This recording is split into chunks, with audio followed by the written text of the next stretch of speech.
muchas gracias, buenas tardes a todos. Bueno, voy a subir una presentación, si me permiten, en un minutito. ¿Me permitís, a ver, compartir? ¿Tengo autorizado? Sí, ya estás autorizado para compartir, sí. Ah, bueno, perfecto. Un minutito, entonces, estoy con ustedes. A ver.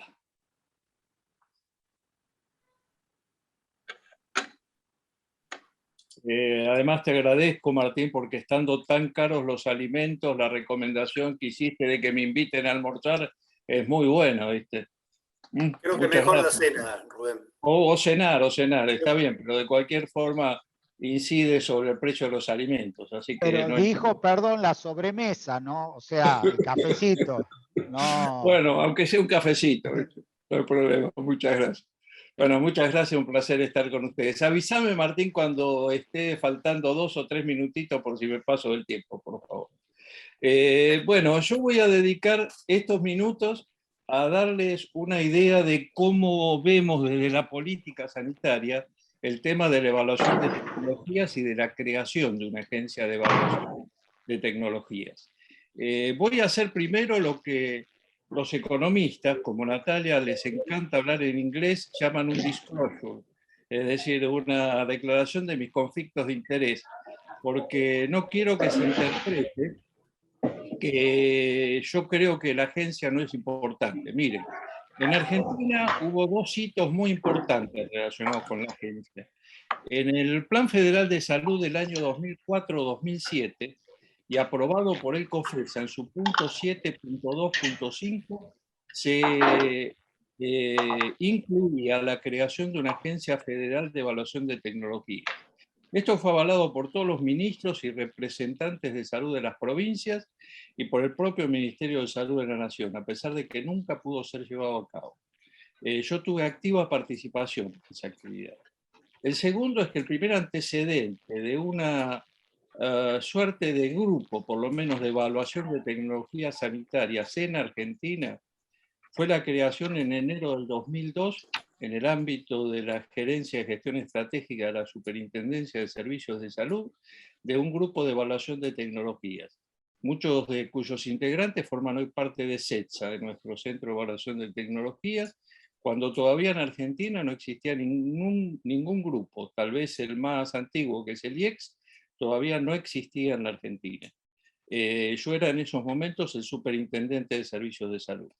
Esta resolución que ustedes ven de la Organización Panamericana de la Salud fue la primera resolución que un Estado miembro de la OMS adoptó sobre el tema de aconsejar la creación de agencias de evaluación de tecnologías y de tomarlas a estas como dato fundamental para la priorización. Yo era en esos momentos el gerente de sistemas de la Organización Panamericana de la Salud, que impulsaba esta situación. Además de, en ese momento, la creación de lo que hoy es la REDETSA, la Red de Evaluación de Tecnologías Sanitarias de Salud de las Américas. Esto no lo cuento para mostrarles el currículum, lo cuento para decirle que desde siempre estoy comprometido con el tema de la evaluación de tecnologías y que creo que es la forma más transparente de una agencia de establecer la priorización. Y hice esto porque quisiera que analizáramos a la luz de la política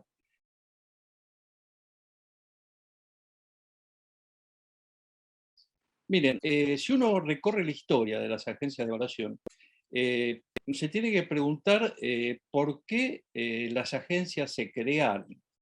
La mayoría de los países de Europa, la propia Unión Europea, muchos de los países de las Américas tienen agencias de evaluación de tecnología. Y se crearon por estas cosas que ustedes ven ahí, cambios en las necesidades y el abordaje de las enfermedades, el tema de la medicalización, del creciente predominio de enfermedades crónicas, las dificultades para garantizar la sostenibilidad del sistema, es decir, maximizar el valor generado por la inversión, que se llama hoy Value for Money. De esto les va a hablar seguramente Natalia en un rato, así que no voy a abundar en eso. Mejoras en la eficiencia y la eficacia. Y todo esto surgió de este librito que ustedes ven ahí, que fue el que dio lugar a lo que se llamó Cobertura Universal de Salud, como una iniciativa de los organismos internacionales. En eso, en el capítulo 4 de ese libro, se planteaba esto que ustedes ven ahí, que entre el 20 y el 40% de los recursos de salud se pierden por causas diferentes de ineficiencia, y uno de ellos es el gasto excesivo en medicamentos y tecnologías por su uso inapropiado o ineficiente.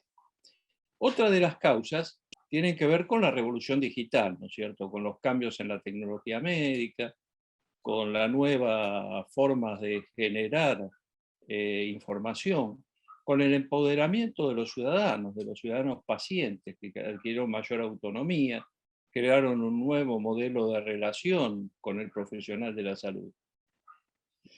Entonces, el origen de las agencias, en resumen, está vinculado a estas tres cosas, ¿no? A la necesidad de soportar la toma de decisión política ante el incremento de la complejidad científica y tecnológica. En segundo lugar, la necesidad de estandarizar la práctica clínica, es decir, reducir la variabilidad de la práctica clínica y de la medicina basada en la evidencia. Y la necesidad de analizar costo-efectividad de las intervenciones médicas. Esto del valor por la plata que pagamos, ¿cierto? En definitiva, la evaluación de tecnologías es esto. Es un puente entre el campo de la investigación y el campo de la toma de decisión. Esto hay que tenerlo claro. Y menciono esto porque, a ver, cuando se impulsó en el gobierno anterior la creación de una Agencia Nacional de Tecnologías, creo que se cometieron dos errores. El primero de ellos fue que se centró en la Agencia de Evaluación de Tecnologías como si esto fuera la solución del sistema de salud y de los problemas del sistema de salud. Y la otra cosa que se planteó fue que la agencia se creaba para tratar de disminuir el gasto de las obras sociales exclusivamente. En esto participó muy activamente el sector sindical, que tuvo una injerencia muy importante, para mi gusto demasiada, en el impulso de la evaluación de la Agencia de Evaluación de Tecnología. Ahora, cuidado, hay que tener cuidado, porque un tercer sesgo que tuvo la presentación de la agencia en ese momento es que, cuidado, tener más información para decidir no es igual a tomar las mejores decisiones. Ojo que los procesos son muy diferentes. Una cosa es tener información, que eso lo provee la Agencia de Evaluación de Tecnología, y otra cosa es la decisión política, de si se va a cubrir una cosa o no, y por qué razones se va a cubrir esa cosa. Ahí el gran desafío de las nuevas generaciones médicas, eso de estar al día, implica que la agencia también debiera ayudar a esto, ¿no es cierto? Fíjense algunos datos que ven ahí, cómo cambia el conocimiento médico, la evidencia científica. El dato es, en un experto en enfermedades infecciosas, que estamos en pandemia, debería leer 19 artículos cada 24 horas para mantenerse informado. Y además es tan moderna la creación de tecnología y tan dinámica, fíjense que 9 de cada 10 investigadores o descubridores de innovación de tecnología están vivos, es decir, que son contemporáneos nuestros. En esto hay que tener cuidado, esto lo paso muy rápido porque simplemente me pareció muy gracioso, pero me parece que cuenta esto de no darle más importancia de la que tiene a la evaluación de tecnologías en su justo grado, ¿no? Este es un artículo que se publicó en el New Journal of Medicine, en el British, perdón, Journal of Medicine, en la cual se simulaba una revisión de tecnología respecto del uso de paracaídas para prevenir traumatismos, ¿no es cierto? Y se tomaban todas las prescripciones que tiene un trabajo de este tipo, ¿no? Cuáles eran los objetivos, fíjense cómo se había diseñado, la fuente de datos, la selección de estudios. los resultados y las conclusiones, que por supuesto decían que no había ningún tipo de evaluación rigurosa de qué pasaba si uno se tiraba cono sin paracaídas, ¿no es cierto? Ahora, los defensores de la medicina basada en evidencia y los trogloditas, digamos, de la evaluación de tecnologías, siempre criticaron la adopción de intervenciones evaluadas utilizando solo los datos de observación. El mismo artículo, miren lo que dice como conclusión: creemos que todo el mundo podría beneficiarse si los protagonistas más radicales de medicina basada en la evidencia organizaran y se ofrecieran como participantes en un estudio doble ciego, aleatorizado y controlado con placebo, para un definitivo juicio sobre la utilidad real del uso de los paracaídas.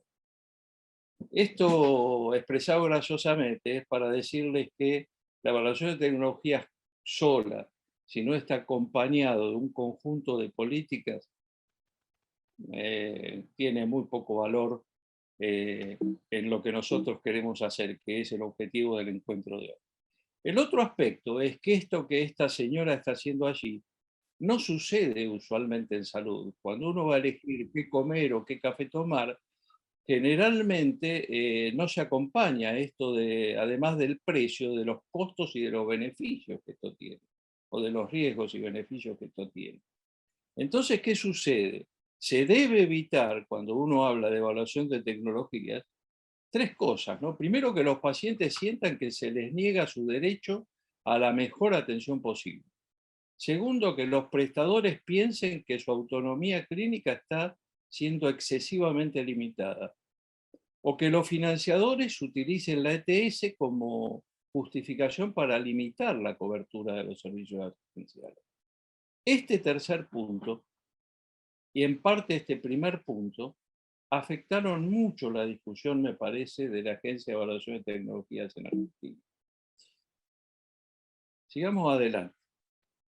Ahora, ¿para qué necesitamos evaluar en esta lógica de mezcla de la política y de la técnica?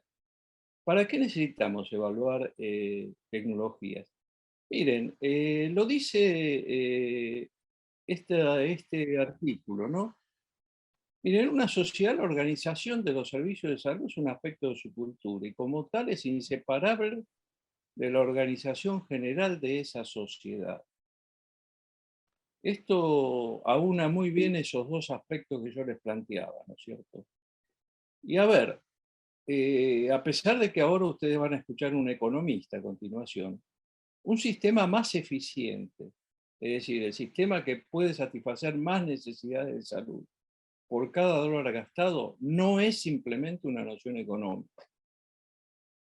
A ver, el diseño de paquetes de beneficios, nuestro programa médico obligatorio, siempre tiene necesidades contrapuestas, donde existe gente razonable en desacuerdo acerca de qué y cómo priorizar éticamente. Y siempre habrá un desacuerdo razonable en los límites hasta donde se debe llegar con esa prescripción. Y para esto hace falta procesos deliberativos, participativos, que incorporen opinión, participación, corresponsabilidad de los ciudadanos, para que se aumente la legitimidad social de estas difíciles decisiones. Se requiere ser solidarios en la escasez y transparentes en el proceso de decisión y de gestión.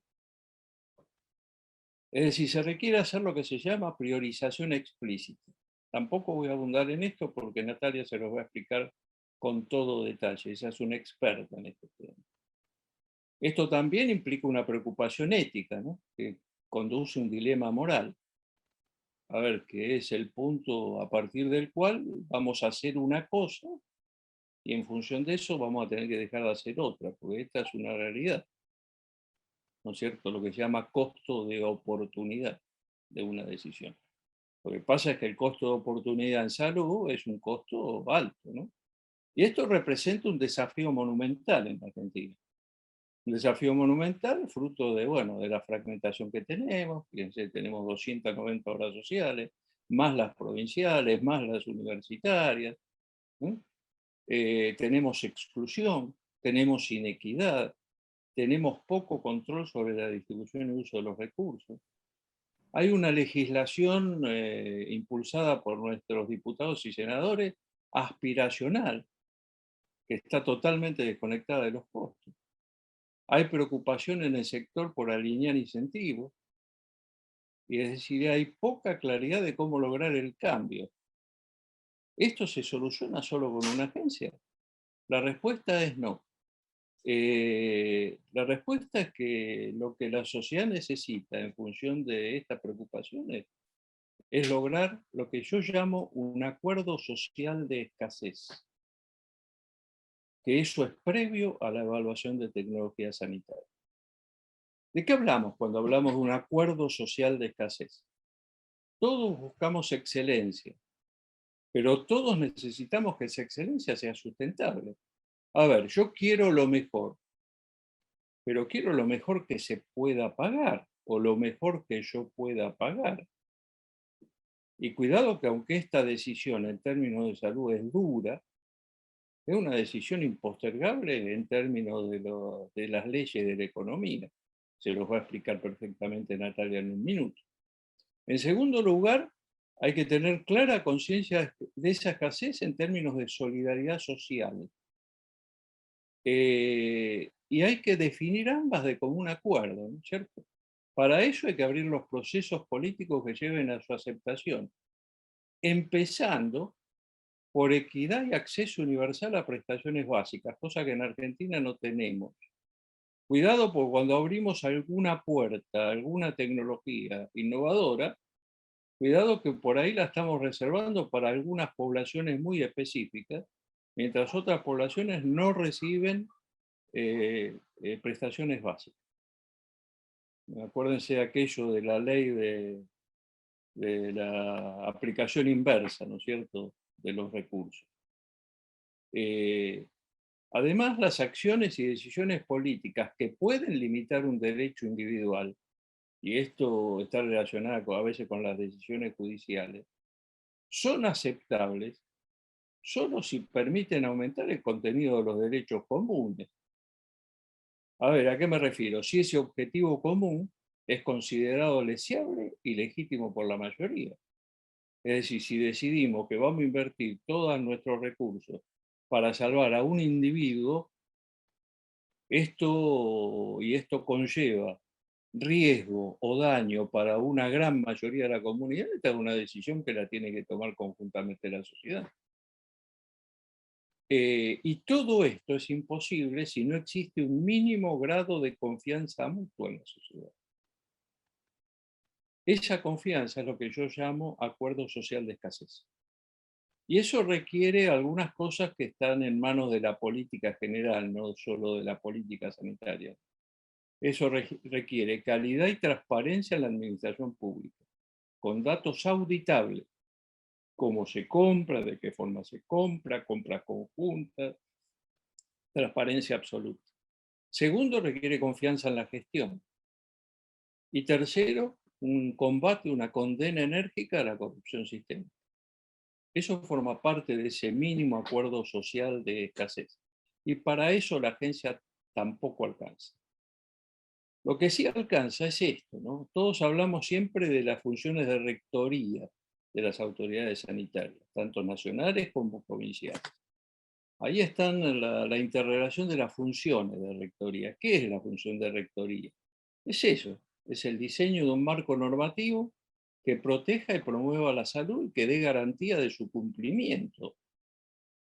Ahora, si el ejercicio de la función regulatoria se traduce en política deficiente, leyes impracticables o que no se cumplen, normas inaplicables o intrascendentes, ausencia de fiscalización o asignación de recursos sin criterios explícitos en procesos poco transparentes, después no nos quejemos de que los resultados sean pobres, nulos o insatisfactorios. Y esto tampoco lo arregla una agencia de evaluación de tecnología. A ver, fíjense algunos aspectos de inequidad que podríamos resolver y que se traducirían incluso en términos económicos. Hace poco hicimos con Natalia y con un grupo de colegas un estudio sobre el cáncer de mama en Argentina.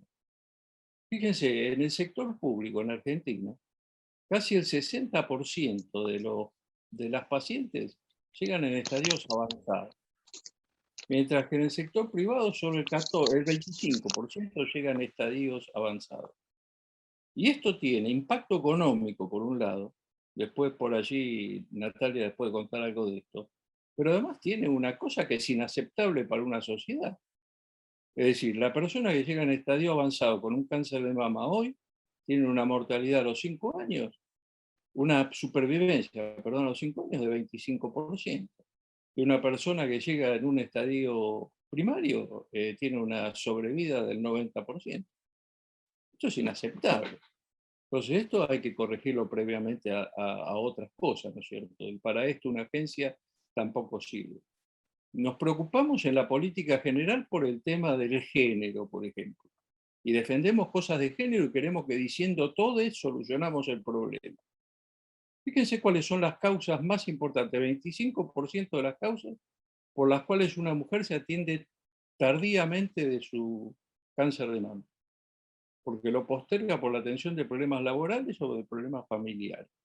Esto sí es un problema en el cual habría que trabajar seriamente en la limitación que las mujeres tienen en estos aspectos. O el tiempo de demora, que es de 8 semanas entre la primera consulta y la mamografía en promedio, porque esto puede cambiar el resultado final.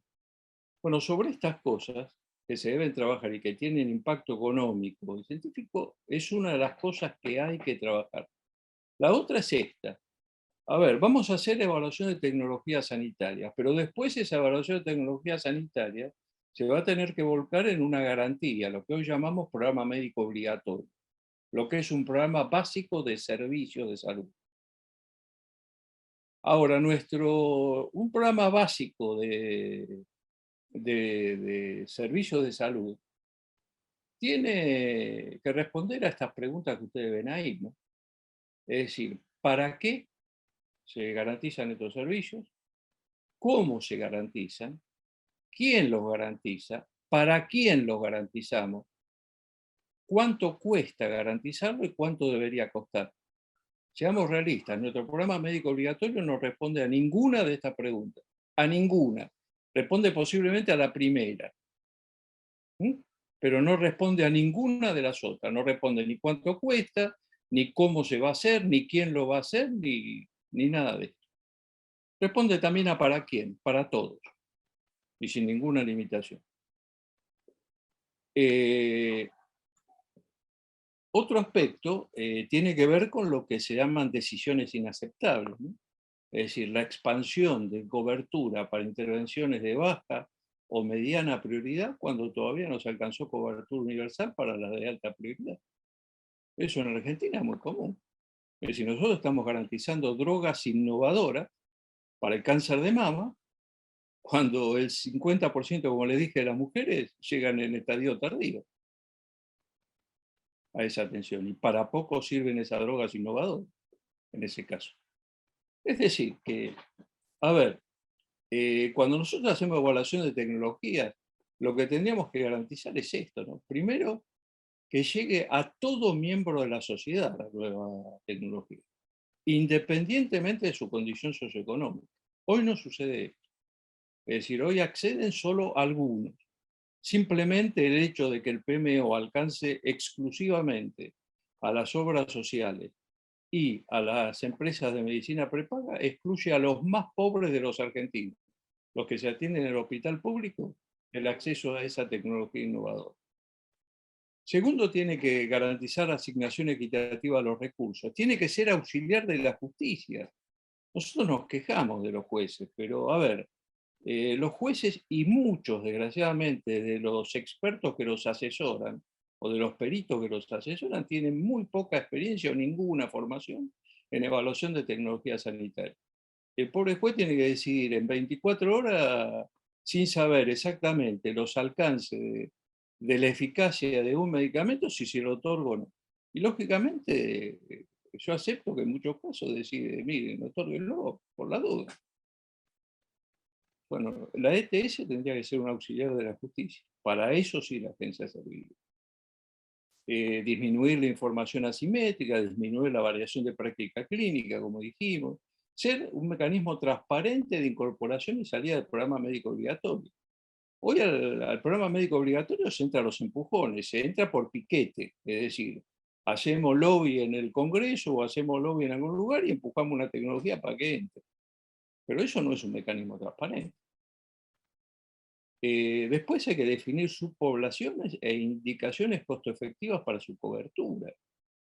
A ver, no les vamos a cubrir la resonancia magnética nuclear a todos, se la vamos a cubrir para aquellas indicaciones que sirve la resonancia magnética nuclear en determinadas ocasiones. Y cuando un señor o una señora quiera hacerse una resonancia magnética nuclear porque le duele la cabeza cuando se levanta a la mañana, ese es un problema de ellos, la tendrá que pagar ella.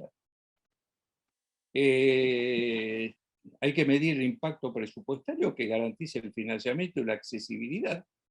Y hay que recoger evidencia del mundo real para revalidar los datos de los productores. Y establecer además una cosa que no tenemos, que es parámetros nacionales para medir el costo-efectividad. En definitiva y en resumen, ¿qué está reconocido mundialmente? Y en lo que nos tenemos que fijar si queremos tener un sistema un poco más equitativo. Primero, lo que todos ustedes saben, ¿no? No hace falta que lo diga la OMS, ningún país puede pagar por todas las intervenciones asociadas con algún beneficio de salud. Segundo, que esta idea de que todo para todos y gratis, para mi gusto es una mentira colectiva sostenida políticamente. Tercero, que el derecho a la salud, que es otra cosa que se esgrime, para mi gusto es un paradigma insuficiente para resolver el problema redistributivo. Ahora, esto no significa que nada sea exigible, son dos cosas diferentes. Una cosa es que el derecho a la salud como paradigma individual me resulta insuficiente, pero cuidado, esto no significa que no se puedan exigir algunas cosas. Y además, la cuarta cosa importante es que es insostenible no priorizar y consensuar abiertamente el mecanismo con la participación de todos los actores relevantes. Si no queremos hacer esto, si no queremos priorizar, vamos a tener tres opciones, ¿no? Una es esquivar el problema, es decir, priorizar sin costo y vamos a la quiebra. La otra es la opción 2, basarse solamente en el derecho a la salud y legislar cobertura sin pensar en los costos. Esto da lugar para una interpretación confusa, fragmentada de todos los actores. O la tercera opción, que es decir, dejar que siga todo por razonamiento implícito y continuar peleándonos. En esto somos expertos, ¿no? Y es el resultado de este caos que tenemos.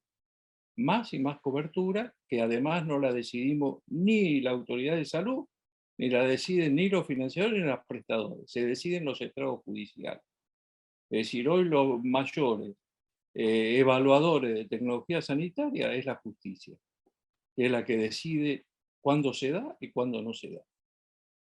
Es decir, necesitamos un acuerdo social en cómo asegurar la gestión ordenada y transparente de los recursos públicos en salud. Necesitamos un debate donde la realización progresiva del derecho sea inseparable de la utilización y distribución de los recursos para pagar para esos derechos. Y necesitamos una búsqueda explícita de nuestros valores sociales. ¿A qué me refiero cuando digo esto?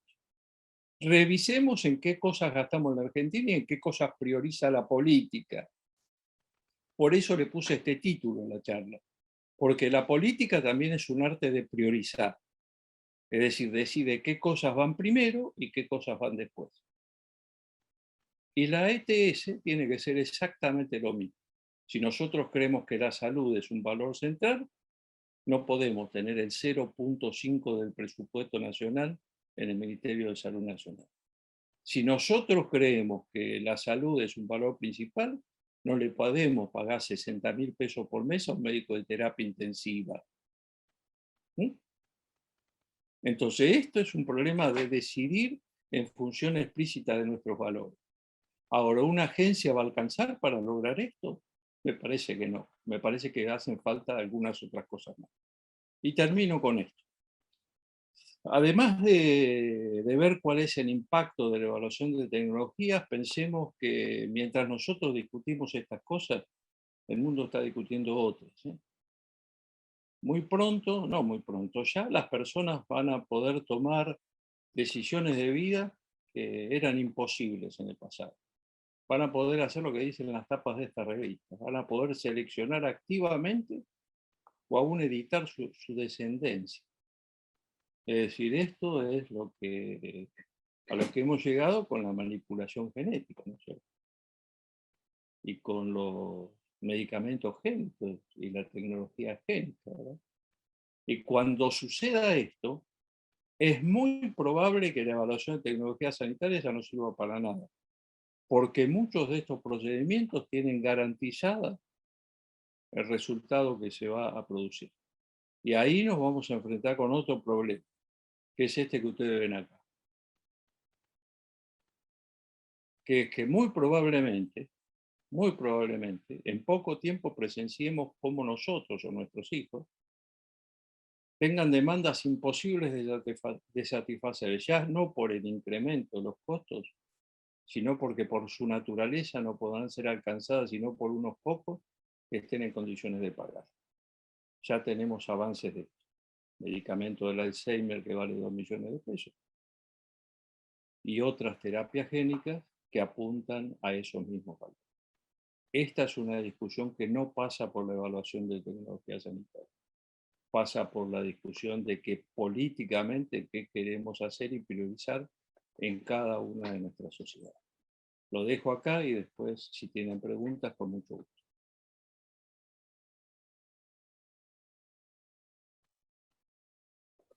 Bárbaro, Rubén. Natalia, ¿querés subir tu presentación? La verdad que nos mostraste un mundo. Nos dejó sin palabras. Qué bárbaro. Bueno, tenés tus 20 minutos, Natalia.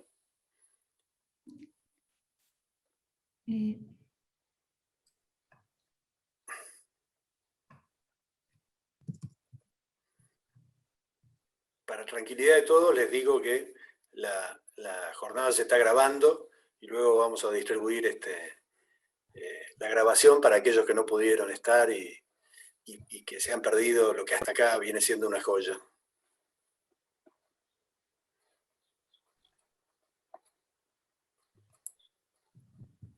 ¿Estás habilitada? Sí, están todos habilitados para compartir.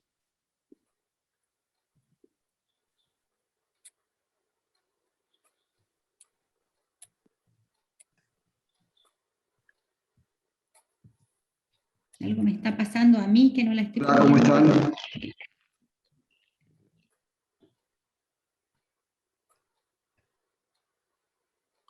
Si la querés, vos la tenés, Cami, ¿la querés subir vos?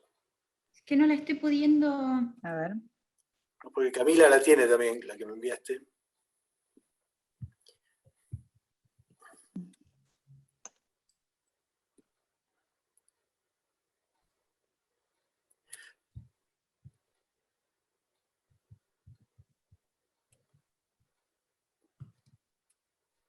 No sé, se me grabó de una manera rara y...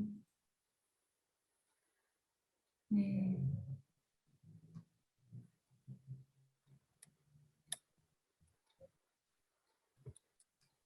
me la está dejando subir. Y eso es lo que me está pasando, pero...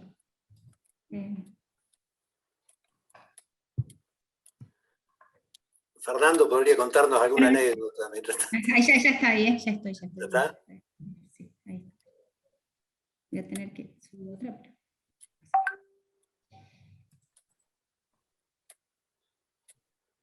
¿Ahora se ve? Ahí está, perfecto. Listo.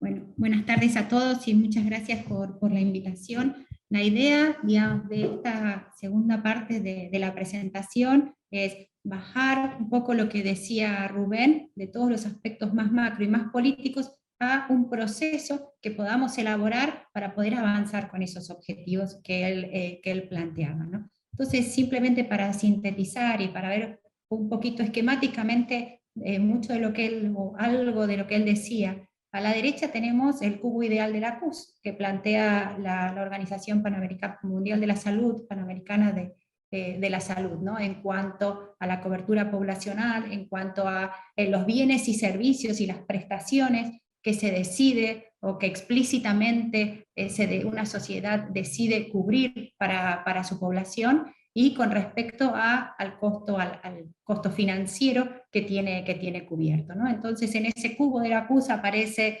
como deseable tener a un 100% de la población cubierta, que el gasto de bolsillo sea el mínimo posible y que se priorice de alguna manera los servicios que esa población accede en función de su necesidad y, como decía Rubén, protocolizados e identificados aquellas poblaciones que más se benefician con esos bienes y servicios.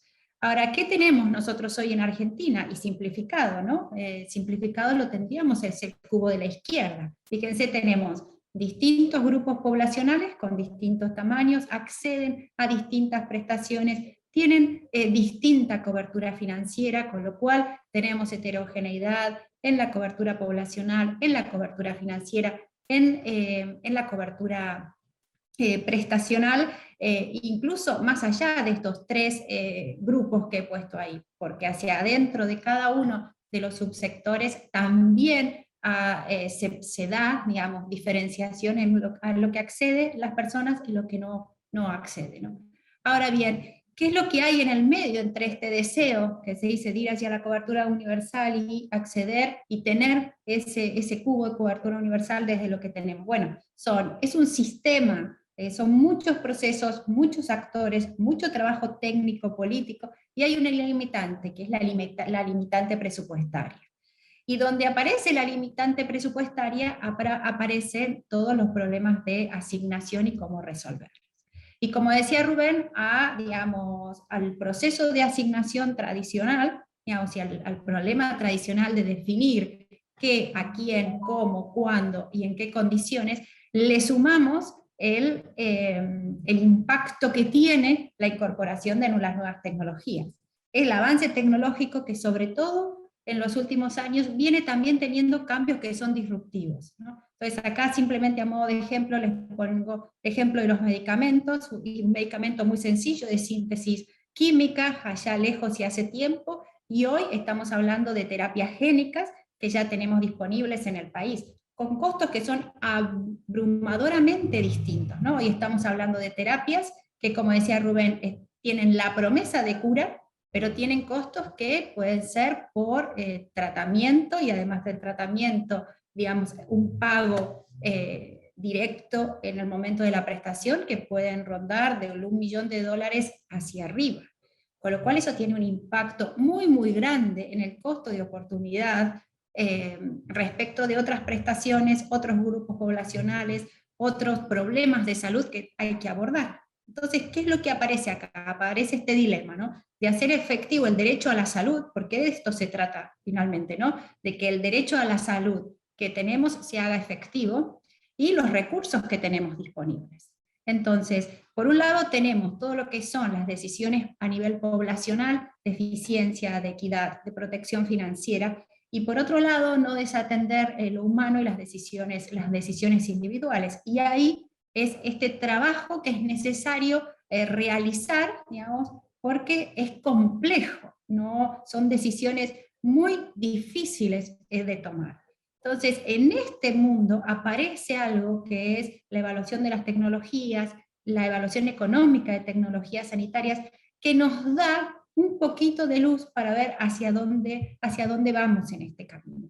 ¿Y por qué ahora les voy a mostrar qué es lo que sucede cuando uno tiene un presupuesto fijo, ¿sí? Asumamos que no es en términos reales cada vez más pequeño, sino que está fijo, y uno tiene que incorporar nuevas prestaciones, ¿no? Y está relacionado con lo que decía Rubén del costo de oportunidad. Entonces, para ejemplificarlo, miren, acá asumamos que este es un plan de beneficios, ¿sí? Son las prestaciones que estamos cubriendo hoy, ¿sí?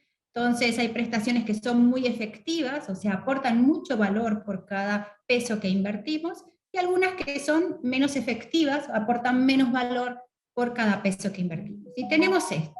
Entonces, el proceso que tenemos fuera, ¿cuál es? Fíjense, lo que tenemos por fuera son otras prestaciones que queremos ingresar, que quisiéramos cubrir, pero que, digamos, dado este presupuesto, lo que va a suceder es que si yo tomo la decisión de incorporar algunas de estas prestaciones, algo voy a tener que dejar de cubrir. ¿Por qué? Porque con los recursos que tengo no me va a alcanzar para cubrirlo todo. Con lo cual, si incorporamos o tomamos la decisión de incorporar a las coberturas, ¿sí?, prestaciones, y ya me hablo de prestaciones en general, pero pues intervenciones en salud, tecnologías sanitarias, que aportan más valor en salud por el dinero que invertimos que las que ya tenemos, ¿sí?, la salud poblacional, el objetivo de aumentar nuestra salud poblacional va a aumentar. Ahora, si tomamos decisiones de incorporar tecnologías que son menos efectivas, ¿sí?, que las que tenemos, definitivamente el costo de oportunidad va a ser importante. ¿Y qué quiero decir con que va a ser importante? Quiere decir que en términos poblacionales, el objetivo de aumentar, digamos, los años, la esperanza de vida, disminuir el número de muertes, mejorar la calidad de vida de la gente, en términos agregados va a disminuir. ¿Por qué? Porque miren, pasa esto, si yo incorporo estas dos, ¿sí?, fíjense que lo que tengo es acá son barras más altas, ¿sí? Entonces yo gané en términos de salud poblacional. Si yo hubiera incorporado las otras dos prestaciones, las que no eran costo efectivas, hubiera pasado lo contrario. Y eso es el costo de oportunidad, y por eso Rubén decía que es tan importante tenerlo presente cuando se toman decisiones, sobre todo decisiones en salud. ¿Por qué? Porque la decisión de financiar, cubrir intervenciones sanitarias que no aportan valor en salud, tiene un costo en términos directamente de vidas que podríamos haber salvado, calidad de vida que podríamos haber mejorado. Entonces, este dilema, este trabajo muy fino que hay que hacer, es necesario realizarlo de la mejor manera posible a partir de procesos explícitos, porque si no, se da de manera implícita. Y hay otro problema en todo esto, ¿no?, y relacionado también con estas innovaciones, es que la incorporación y la fuerza que ha tenido la innovación en productos, en medicamentos, en dispositivos médicos, no ha estado alineada, ¿sí?, con la innovación en la gestión de los sistemas de salud. Entonces los sistemas de salud, no solamente el argentino, sino que ha pasado en el mundo, vienen con los caballos detrás del carro, viendo cómo se van adaptando estratégicamente a todas estas nuevas innovaciones y cómo definen reglas más o menos explícitas para tener un ordenamiento en lo que es la incorporación de todas estas nuevas tecnologías que realmente, digamos, ponen en jaque a todos los sistemas de salud, a tal punto que en el Reino Unido, digamos, explícitamente está definido que no todas las intervenciones o no todas las tecnologías que clínicamente son eficaces se pueden financiar. Y lo mismo pasa en los países nórdicos, y lo mismo pasa también en otros países de Latinoamérica. Entonces, pensar que podemos financiar todas las tecnologías a toda la población, realmente es pensar que, como decía Rubén, vamos a ir directamente al fracaso. Porque no solamente tenemos que pensar en la generación que hoy estamos requiriendo atención, también hay que pensar en las generaciones que mañana van a requerir atención. Y por eso es un proceso que se complejiza aún más al ser intertemporal. Entonces, en todo este contexto, ¿qué aparece? Aparece lo que decía Rubén de la priorización explícita. ¿Y qué es la priorización explícita? Es un proceso o un sistema interrelacionado de procesos.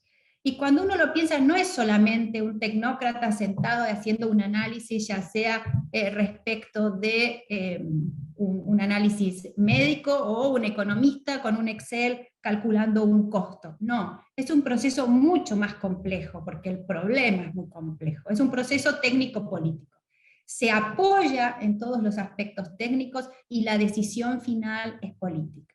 ¿Y por qué esto? Porque lo que incluye este proceso es la incorporación de valores sociales, que es lo que la sociedad valora con respecto a la salud, y esto por definición implica un proceso político digamos, en la mejor conceptualización de la palabra política, ¿no? Entonces, definitivamente, y también lo decía, no voy a ahondar mucho más, pero tiene que ser un proceso, y ahora vamos a ver qué han hecho algunos países, participativo, tiene que ser transparente, tiene que poder ser replicable, digamos, ¿por qué? Porque tiene que ser un proceso legítimo, porque cuando decimos que sí a una cobertura, explícitamente estamos al mismo momento diciendo que no implícitamente a otras. Y eso requiere de un proceso que sea totalmente legítimo. ¿Y cómo abordamos desde, digamos, ya la parte técnica todo este proceso? Y en eso relaciono con lo que decía Fernando de lo que está trabajando la CONETEC, que está trabajando en este sentido. Bueno, hay 3 elementos que los constituyen. Primero, los criterios, ¿sí? ¿Con qué criterios vamos a evaluar las tecnologías sanitarias, ¿sí? Y qué marco de valor le vamos a dar a todo esto. Luego, digamos, de definir esos criterios, que ahora vamos a ahondar un poquito más, hay que definir con qué métodos, digamos, cómo va a ser esta caja negra por la cual van a pasar las tecnologías y se van a evaluar en función de estos criterios. Y por último, el proceso entendido por la institucionalización de toda esta interrelación de actores, interrelación de microprocesos que hay que dar, digamos, para poder llegar finalmente a una decisión, ¿no? Entonces, en cuanto a eso, criterios, métodos y procesos, hay que tomar decisiones de manera explícita, hay que definir un marco de valor. Entonces acá les puse algunos de los criterios que utilizan algunos de los países en Latinoamérica, también, o sea, está Tailandia, Holanda, Canadá, otros del Reino Unido. Fíjense que no utilizan un solo criterio para evaluar. ¿Y por qué no utilizan un solo criterio para evaluar? Porque es muy complejo, digamos, todas las interrelaciones y toda esta toma de decisión, como para que únicamente un criterio pueda abordar o pueda tener en cuenta todos los aspectos de la valoración social. Entonces hay países que, sin embargo, que toman más criterios más relacionados con la equidad, el consenso de prioridades, y hay otros que se basan más en la efectividad y la costo-efectividad. Sí, en todos los casos se analiza como condición necesaria que la tecnología, digamos, sea igual o más efectivo que lo que estamos cubriendo. Eso es el primer paso, la evaluación de la tecnología desde el punto de vista del aporte que da en términos médicos, es el punto de partida para todo el proceso. El siguiente paso que se realiza es el análisis de valor económico. ¿Y qué quiero decir con análisis de valor? Bueno, ¿cuál es el valor en salud que aporta, ¿sí?, a la población por cada peso que se invierte? Ese es el segundo punto que también, de distintas maneras, pero los países toman en cuenta. Por esto que les comentaba del costo de oportunidad. Y a mayor precio de las tecnologías, mayor costo de oportunidad, sobre todo en países donde, como decía Rubén, aún no se ha podido garantizar coberturas de prestaciones básicas a toda su población. Pero sin embargo hay otros criterios que se toman en cuenta: equidad, salud pública, variabilidad en el uso, por ejemplo, también incorpora alguno de los países, y aspectos éticos, sociales o legales. Ahora bien, ¿cómo obtiene o cuál es el proceso por el cual se han obtenido, se han identificado los criterios en los distintos países? Muchos de ellos, incluido Chile, por ejemplo, han hecho un proceso para identificar cuáles son estos criterios de valoración social con los cuales tener identificar y evaluar las nuevas tecnologías. De hecho, la CONETEC también realizó un proceso similar, y ahí tienen también los criterios que toma criterios relacionados con la efectividad, con el impacto en los requerimientos financieros de recursos, con la salud pública, con la prioridad sanitarias a nivel nacional, para poder hacer, y provincial, para poder hacer todos los análisis que lleva adelante. Entonces, no es sencillo, hay veces son múltiples los criterios que se utilizan, y es compleja esa definición ya de por sí. Ahora, cuando hablamos, una vez que definimos los criterios, una vez que tenemos definidos esos criterios, tenemos que definir el método de evaluación. ¿Cuál va a ser el método de evaluación? Entonces, el primer método de evaluación, si uno tomara solamente criterios de eficacia, seguridad y efectividad, estaría en un análisis comparativo respecto a la efectividad y a la calidad de la evidencia, pero, digamos, ¿qué es lo que sucede? Esto es lo primero que se hace, pero generalmente no es lo único, por lo que decíamos recién, no alcanza solamente con uno de los criterios cuando la complejidad de lo que se quiere abordar está, ¿no? Entonces, ¿qué pasa? Acá solo aborda el criterio de efectividad, pero no aborda, ni siquiera identifica el costo de oportunidad. Sabemos que es más efectivo que lo que tenemos. Claro, pero bueno, ¿cuánto más nos está costando esa mayor efectividad? Y en función de eso, ¿cuál es el costo de oportunidad en lo que estamos dejando, digamos, de cubrir? Entonces, ese es el primer paso, pero no es el único. El siguiente es incorporar el costo de oportunidad, y es todo lo relacionado con el costo-efectividad, que lo que va a evaluar o lo que nos va a decir, ¿sí?, es si aporta valor en términos de uno de los objetivos, que es el de maximizar la salud o aumentar lo más posible la salud de la población en términos de esperanza de vida y de calidad de vida. Entonces, en función de ese objetivo, se realiza este análisis de costo-efectividad, y es sumamente importante porque es el primer objetivo de los sistemas de salud. Entonces, el primer objetivo es brindar salud a la población que tiene acá. Luego también tenemos el de equidad, el de protección financiera, pero este objetivo, digamos, de brindar salud a la población es el objetivo primario de un sistema. Con lo cual, ese costo de oportunidad es importante estimarlo, tenerlo en cuenta, y ahí está la costo-efectividad.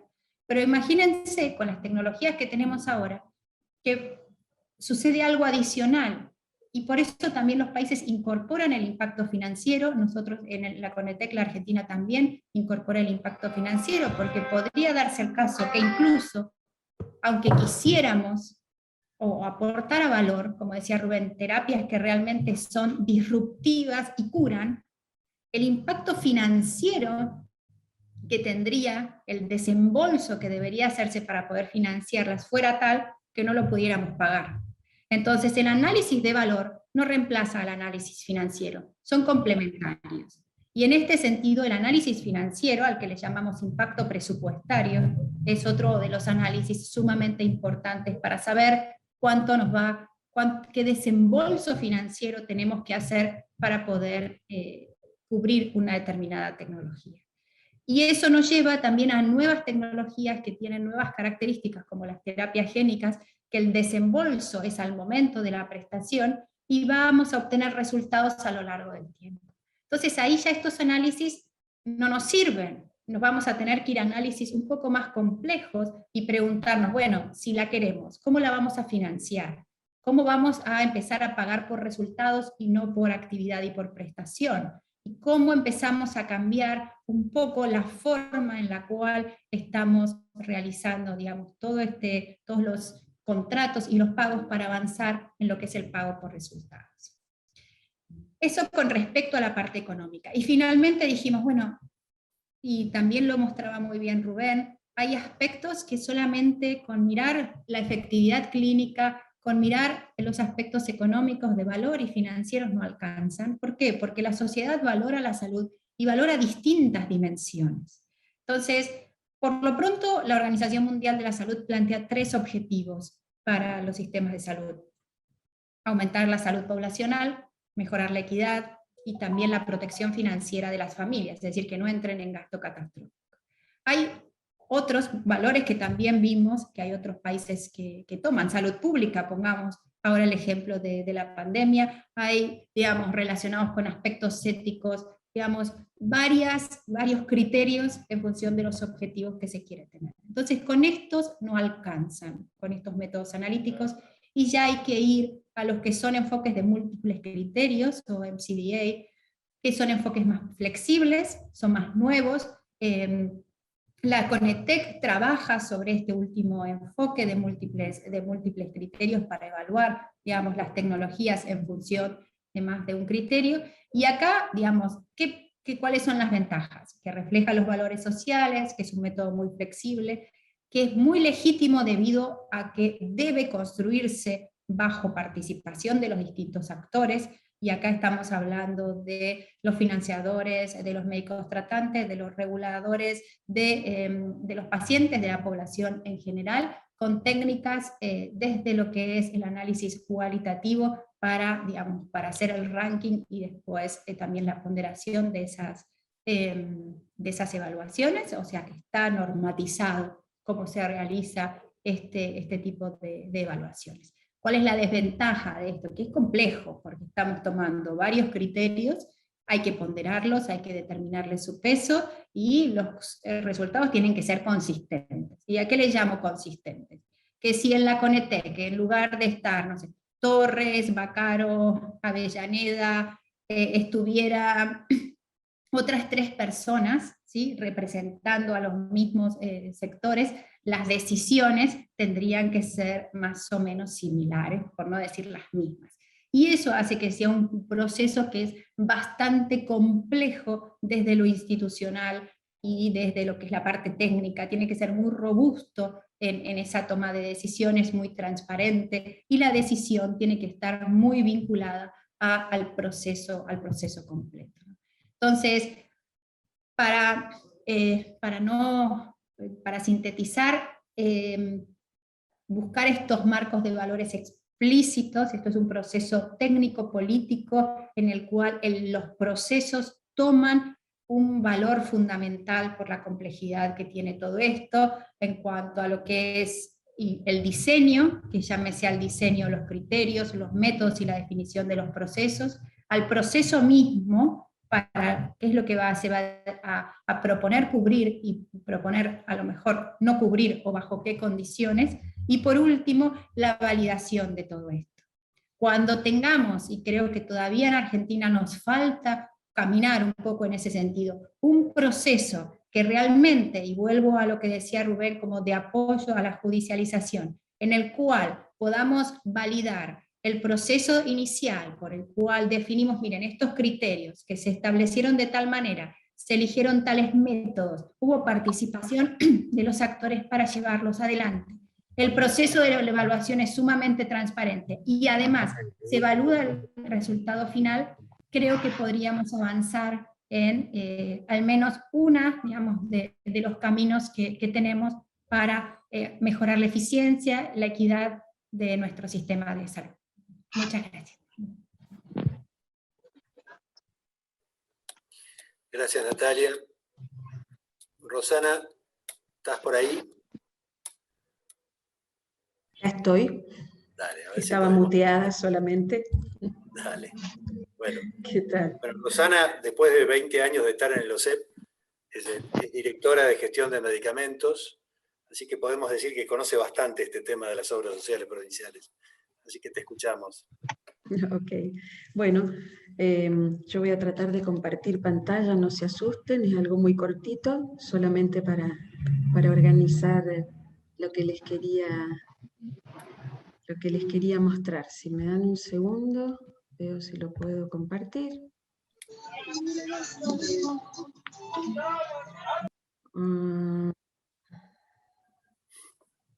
Sabes que me parece que no me está permitiendo, pero ya me fijo. Si no, le vamos a pedir auxilio. No, están todos habilitados igual, pero cualquier cosa te Sí. asisto. Sí, porque sabes que no estoy viendo que me permita subirlo. Abajo en realidad hay que poner. Sí. Mira, ¿sabes qué? Para hacerlo más rápido, sí te pido que lo pases vos, total son muy poquitas, Sí, así sí. que es nada más que para organizar lo que les cuento. Bueno, yo estoy acá en realidad para contar en la práctica cómo intentamos en OSEP poner en marcha estos conceptos que todos hemos ido aprendiendo. Si querés empezar, yo de todas maneras arranco. Estoy habilitándomelo yo. Dale. Esto es la experiencia en OSEP Mendoza.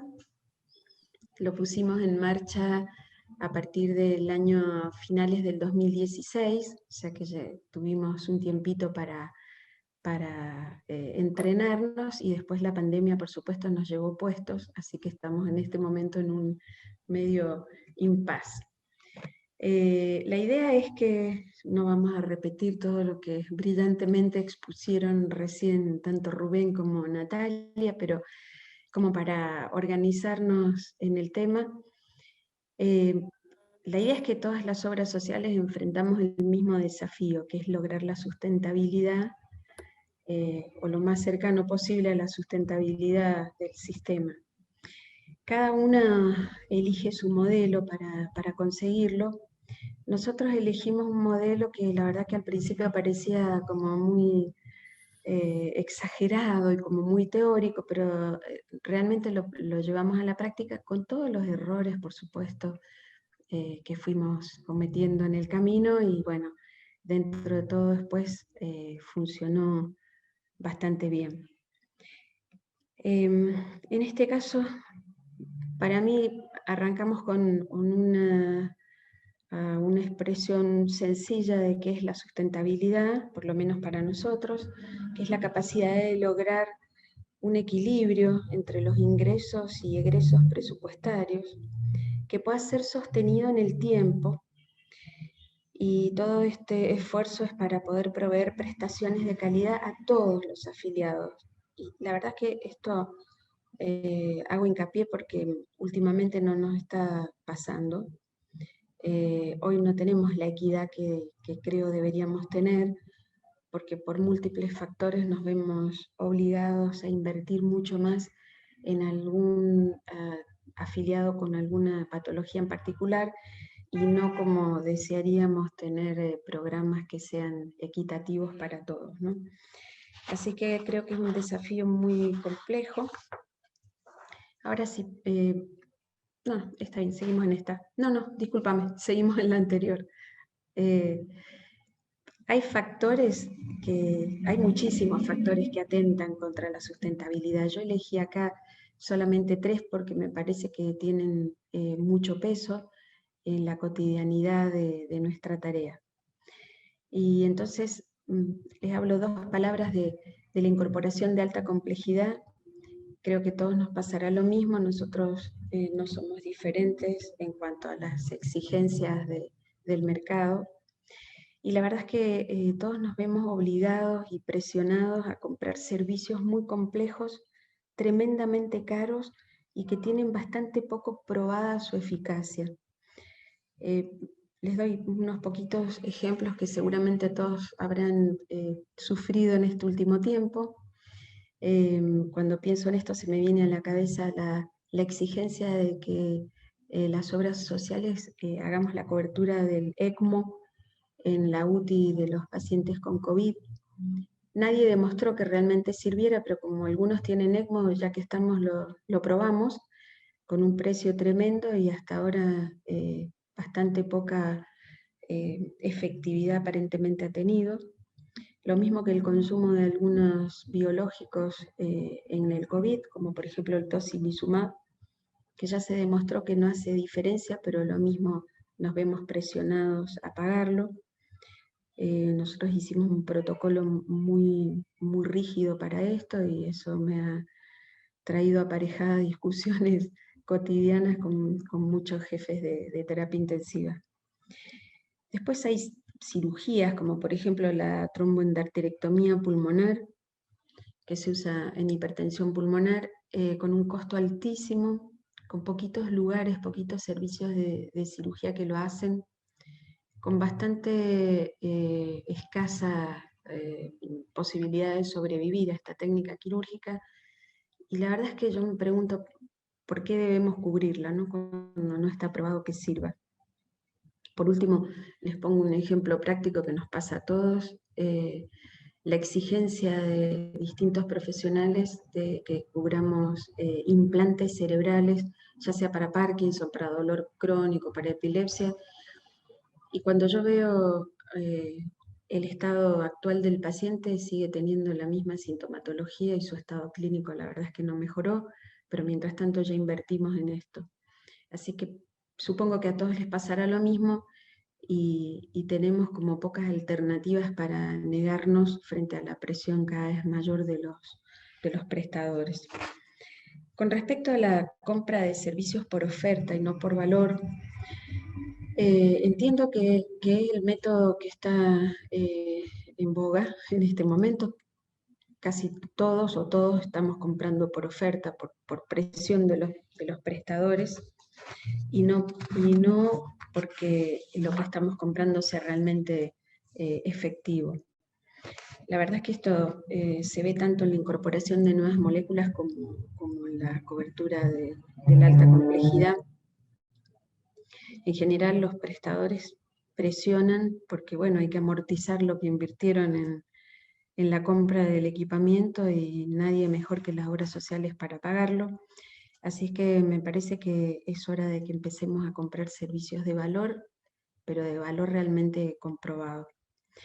Y sí me voy a detener un segundito más en hablar de lo que es innovación tecnológica, 2 palabras nada más, pero entiendo que una de las cosas más difíciles de definir a la hora de la llegada de elementos novedosos es si realmente son innovadores o son solamente nuevos.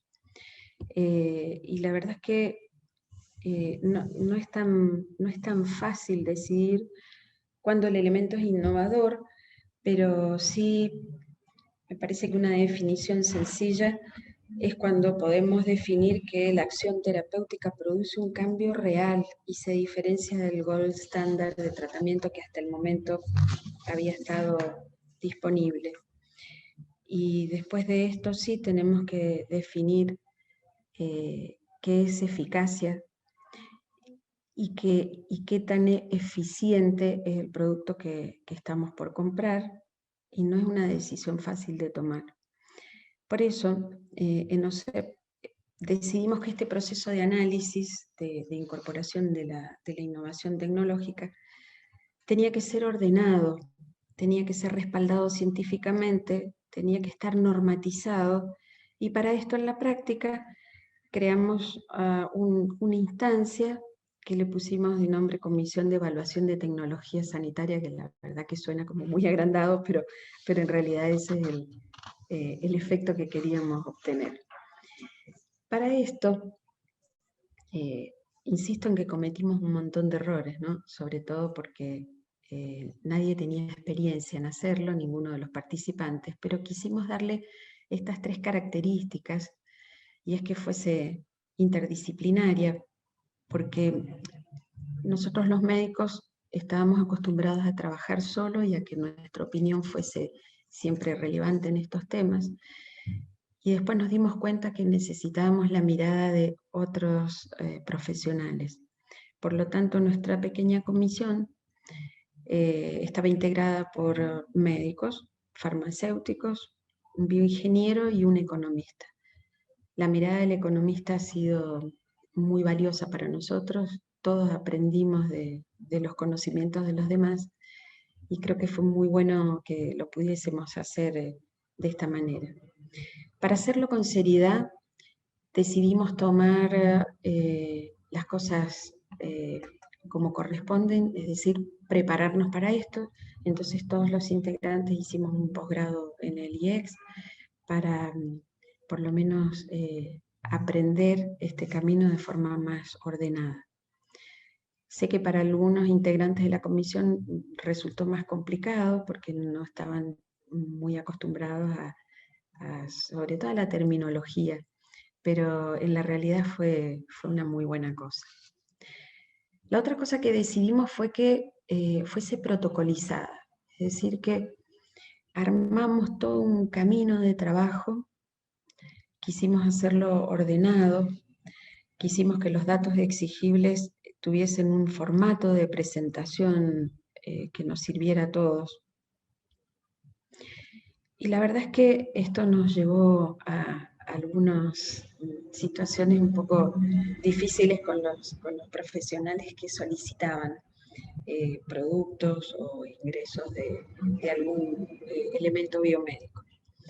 Le dimos un método para que fuese ordenado, y entonces, en principio, la presentación de la solicitud de lo que fuera que quisieran pedir, lo armamos en un formato predeterminado, hicimos un formulario autoejecutable que el solicitante tenía que llenar con todos los datos del producto. La verdad es que los resultados fueron espantosos. Nos asustó bastante el escaso nivel de conocimientos sobre el producto solicitado que tenía en este autoejecutable, y entonces empezamos a recibir estos formularios con monosílabos. ¿Conoce el mecanismo de acción? Sí, pero nunca lo describía. Lo peor era cuando preguntábamos si conocía el precio. No solamente que no lo conocen, sino que te contestan, no nos interesa, no es nuestro problema. Y ahí, bueno, decidimos que con este formato no alcanzaba, porque evidentemente no podían opinar sobre costo-beneficio o sobre diferencia con los tratamientos vigentes. Por lo tanto, pusimos un paso más, que era la entrevista personal con el solicitante. Esto era un momento como para que se pudiera explayar en los motivos por los que estaba pidiendo ese producto. La verdad que en la entrevista nos encontramos con gente que se daba cuenta recién en ese momento de todos los baches de información que tenía. Y bueno, y como siempre también nos encontramos algún que otro personaje muy poco humilde que contestaba esto que yo les contaba recién. También decidimos hacer análisis económicos de todas las propuestas, de todo lo solicitado. Por supuesto, todos tuvimos que entrenarnos para hacerlo, porque no era lo habitual, pero insisto en que fue muy enriquecedor poder mirar la medicina desde otro perfil también. Una vez que se llega a la decisión de cobertura, que no era tan sencilla y nos llevaba bastante tiempo de discusión y de trabajo y de investigación, y por supuesto intentamos que siempre fuese respaldado científicamente, incorporamos miradas, por ejemplo, del IEX o de agencias extranjeras, como para también tener un método razonable de trabajo. Pero una vez que ya se llegaba a la decisión de incorporación, para poder llevarlo a la práctica decidimos armar un protocolo de utilización de cada producto que se incorporaba, y este protocolo lo pusimos en vigencia para toda la provincia y para todos los auditores, de forma tal de que no importa en qué parte del territorio provincial se llegue a la solicitud, sino que todos los auditores tenían que tener las mismas normativas para avalar lo que se estaba solicitando. Esta guía, que es el protocolo, se llevó a cabo de forma ordenada y siempre utilizado, como les decía recién, como una herramienta organizada para que todos los afiliados tuviesen la equidad necesaria a la hora de recibir una respuesta. ¿Me podrías pasar la próxima, por favor?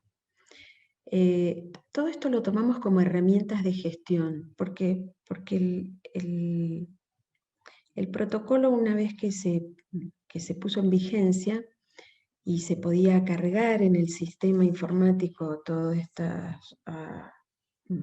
estas indicaciones de utilización, nos sirve sobre todo para saber qué estamos autorizando y a quién se lo estamos autorizando.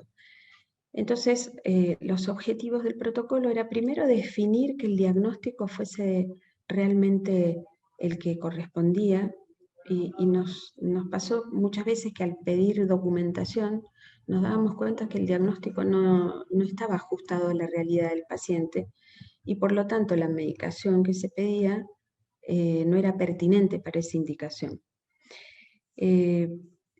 La otra ventaja de trabajar de esta forma, con un método igualitario en toda la provincia, es que nos permitía analizar el consumo de otras medicaciones que tuviese ese mismo paciente, porque también nos dimos cuenta que los médicos tratantes no tenían manera de saber si podía llegar a existir una interacción medicamentosa porque no sabían lo que el paciente estaba consumiendo, aparte del producto que estaban solicitando.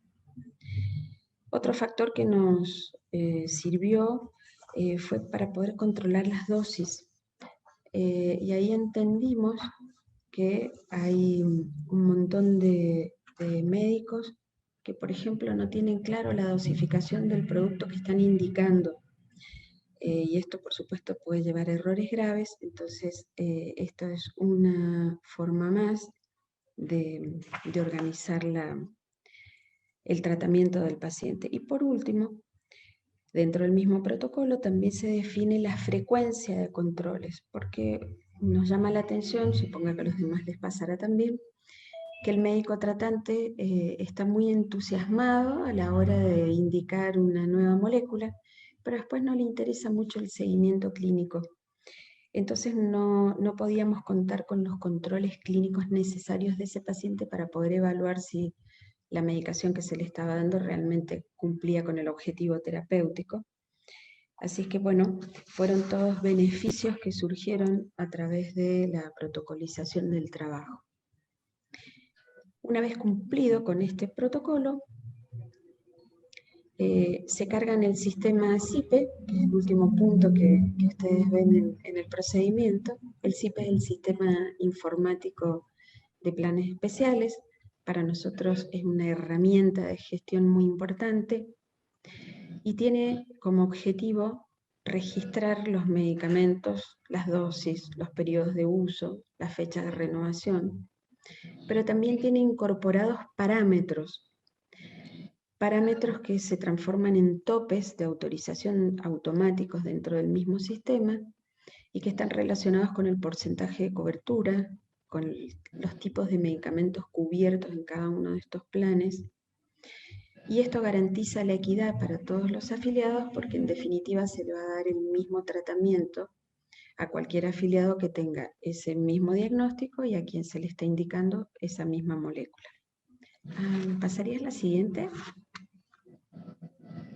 Bueno, para poder organizar este sistema, primero tuvimos que hacer una tarea que la verdad es que al principio resultó compleja de realizar, pero después nos dimos cuenta que tenía muchísimas ventajas, y es que dejamos definido un manual de procedimiento. En este manual están organizados los planes, cada uno de los planes especiales. Siempre me estoy refiriendo a moléculas de alto costo. Y estos planes están agrupados por patologías y dentro de estas patologías están agrupadas las moléculas por su efecto terapéutico. Esto nos sirve para tener un control establecido en el tiempo, para saber no solamente que estamos autorizando lo que corresponde, sino también el tiempo que corresponde. ¿Me pasarías la próxima, por favor? Bueno, en este caso, nos quedan 2 palabras nada más. Estas 2 herramientas, tanto el CIPE como el manual de procedimientos, las utilizamos para gestionar, para organizar nuestra tarea, y nos han dado realmente muchos frutos. Primero porque nos permite obtener datos epidemiológicos que son indispensables a la hora de hacer estadísticas para saber cuántos pacientes tienen cada patología, qué consumen, cuánto gastamos por plan, cómo lo estamos autorizando. Y esto nos da un panorama general que permite tomar decisiones respaldadas. Otro objetivo fue tener sistematizado el seguimiento clínico, y así podemos saber si los pacientes realmente responden al tratamiento, si hay progresión de la enfermedad, cuántos pacientes mueren con ese diagnóstico, porque si no, no podríamos tener mapeado nuestra población dentro de la OSEP. Y por último, nos sirvió para tener una idea de la optimización terapéutica. A la hora de definir la elección de tratamientos por distintos diagnósticos, a la hora de definir rotación de medicamentos, fracasos terapéuticos y demás, estas dos herramientas han sido realmente muy interesantes y muy prácticas. Esto es nada más que una presentación muy cortita de nuestra forma de trabajar. No creemos que sea ni la mejor ni la única, pero la verdad es que a nosotros nos está dando bastante buen resultado y creemos que al menos tenemos una mirada organizada del comportamiento prestacional de nuestro padrón de afiliados. Muchas gracias.